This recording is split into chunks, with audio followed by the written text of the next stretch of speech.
Willie Starks is a very interesting figure in American politics, and today's documentary will see him go from a young lawyer to one of the most powerful governors in the nation. Just a side note, Willie Starks is based on the real-life governor of Louisiana, Huey Long. Huey Long is a very polarizing figure. Some people think that he's one of the best governors we've had, and others think that he was a evil, tyrannical dictator. But what is undisputable is that him and Willie Starks have a almost identical life.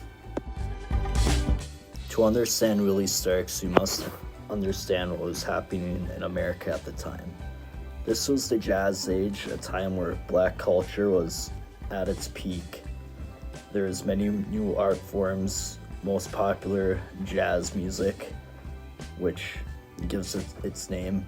However, it wasn't necessarily a great time for America as the Great Depression was happening, and many were still very racist at the time and blamed the Great Depression on blacks. Willie Starks started out as an honest man who wanted to make his state better. His most powerful skill was giving speeches that would rile up the crowd and his common man appearance. But over time, he became more and more corrupt, and he'd bribe judges and other politicians and cut deals with them behind the public's back. And he would put his own friends in other government positions and run anyone out who opposed him.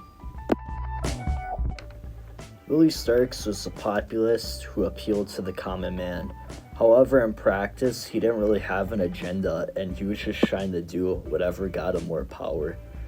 In the start, I'm sure he had very good intentions for his states, but over time, he became corrupted by power, and he allowed that to just do whatever he wanted to gain more and more power. Willie Starks, he was a very educated lawyer. He grew up in southern Louisiana in a rural town a couple hours away from the capital. He has a wife and a son named Tom, and he had numerous affairs during his lifetime. Those numerous affairs eventually led to his downfall. Judge Irwin, one of his most powerful judges that he had in his pocket, eventually killed himself of guilt for all the crimes that he had committed and about how he let Willie just get away with everything.